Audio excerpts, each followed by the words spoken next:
Hi, everyone. Welcome to Watchbots Prime, the best midweek show under 10 minutes that's affiliated with another podcast that I record out of my dining room that you can find every week. This is Ben, wishing you all a happy July 4th if you're in the U.S., and a happy Thursday if not. You deserve it. Enjoy the day. Speaking of enjoying the day, let's talk about The Bachelorette. I admit that going into this week, which feels like week fucking 55 or something, I was getting a little tired. You know, there's a little repetitiveness to the group dates and the roses and the dramatics and the back and forth. But brother, let me tell you, I'm back. I'm all the way back in. This week's show was insane, bananas, anything you could possibly think of. So last week, I found a spoiler about the season and who she ends up with. And spoiler alert, it's this dude, Jed, right? So he's a singer. He admitted he was there for his music career. And it turns out he had a girlfriend going on to the show, and it's turned into this huge dramatic mess.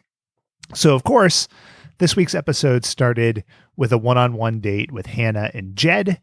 And it's just so cringy because she's so into this dude who's clearly going to end up being a scumbag, and he's got his fucking guitar, and oh boy, just sinking my teeth into it. And then because we're getting towards the end, there's this weird suitcase drama. So the dudes all like live in an apartment or whatever. And every time they go out on a date, they have to pack their suitcase, right? And they leave their rolling suitcase by the door. And if they get a rose, they show back up. But if Hannah doesn't give them a rose, the producer comes and rolls the suitcase out, and the guys are devastated. It's just, it's madness. There's this guy named Mike who, friendly guy, but on his date, it was clear she's not feeling it. This guy's not getting the rose.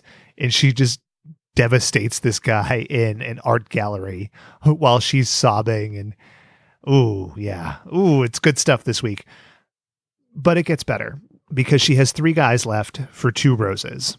Right. So we have this guy, Peter, who's a smiley, kind of doughy pilot. You have Garrett, who's like a dude. And you have Luke, who's the guy who instigates all the shit this season.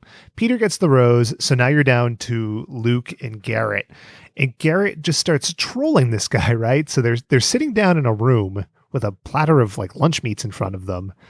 And Garrett is just smiling and telling Luke he's not going to get the rose. And Luke, because he's a rage monster, literally tells Garrett that he's full of bologna and then drops a stack of bologna in his lap. Now, that is more clever and intimidating than anything I could possibly do. But we continue because this 3-way date has Hannah and the 2 dudes. So she's in this gorgeous dress. She looks great. These 2 dudes are in suits and they're just eating this awkward dinner. And then they get like their last chance to pitch her. It's like it's a business meeting or something. It's fucking crazy. Luke talks about his testimony and he gave into his fleshly desires, but he had a vision in a shower and now he's for Jesus, which is whatever. That's cool, but very cringy. And then Garrett, to get Hannah's attention, says, "Oh, I love you." And she recoils. You know that episode of The Simpsons where Ralphie Wiggum tells Lisa he loves her and Bart tapes it? You know, you could see the exact moment his heart breaks. You can see the exact moment that Hannah is like fucking done with this guy. But Luke gets the rose and now we're moving on to hometown dates or whatever. But it gets it more better. Good sentence. We see previews and Luke, who, as we know now, is a very fleshless desire kind of man, asks Hannah about sex, and then she blows up and talks about fucking a dude in a windmill, and then she flips him off. So the dramatics are getting better and better.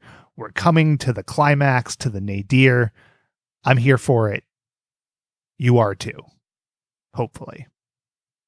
It's trash. Speaking of trash, on to this week's show. Do you like kids shows with unique ideas and clever writing and things to say? Well, you won't get any of those here. We are watching a pup named Scooby-Doo. Scooby-Doo, Scooby-Doo, Scooby-Doo, Scooby-Doo. There's a mystery in town, so call the coolest pup around.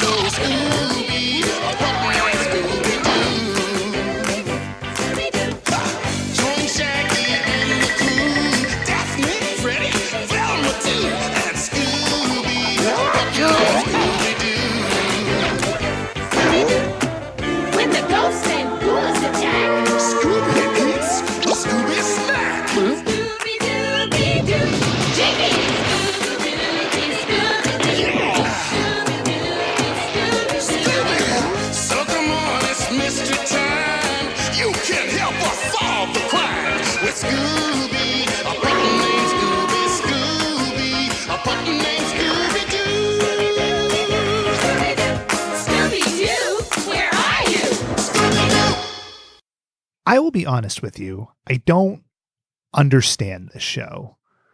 It's Scooby-Doo, which is fine, but it's just younger versions of the characters doing what they would do in Scooby-Doo. It's truly, truly baffling stuff.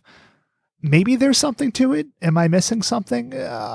Probably not. I'm not sounding smug. It's just incomprehensible, but we will get into it. But that is next week, and we will talk about it then. So I think this is far enough.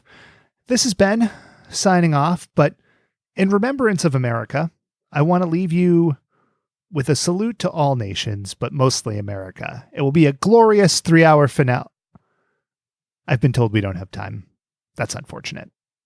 Enjoy your day. Bye.